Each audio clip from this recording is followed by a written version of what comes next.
புதிய எருசலேம் ஆகிய பரிசுத்த நகரத்தை, அந்த புதிய பூமியில ஒரு பரிசுத்த நகரத்தை, பட்டணத்தை தேவனிடத்தில் இருந்து பரலோகத்தை விட்டு இறங்கி வர கண்டேன். ஹல்லேலூயா.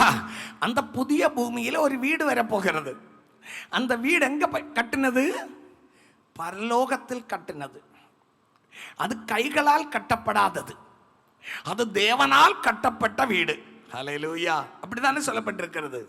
தேவனால் கட்டப்பட்ட வீடு, கைவேலை அல்லாத வீடு. அந்த நித்திய வீடு பரலோகத்தில் இருந்து இறங்கி வருமா. ஆமென். அப்போ நமக்கு ஒரு ராஜ்யத்தை அவர் நியமித்து வைத்திருக்கிறார்.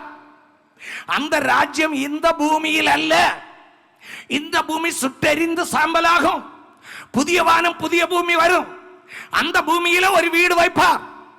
அந்த வீடு இப்ப பரலோகத்தில் வச்சிருக்கிறார். அங்க இருந்து இறங்கி வருவதை கண்டேன். மட்டுமல்ல, ஸ்தோத்திரம், இந்த 1000 வருட அரசாட்சியிலே இதே பூமியிலே பரிசுத்தவான்கள் ஆளுகை செய்வார்கள். ஆனாலும் கூட 1000 வருடம் தான் இங்கே ஆளுகை செய்ய முடியும். ஆனால் நித்திய காலங்கள், புதிய வானம் புதிய பூமி, அதுதான் நமக்காக ஆண்டவர் ஆமென் நியமித்து வைத்த ராஜ்யம். அழிவில்லாத ராஜ்யம், அழியாத நாடு. ஆமென்.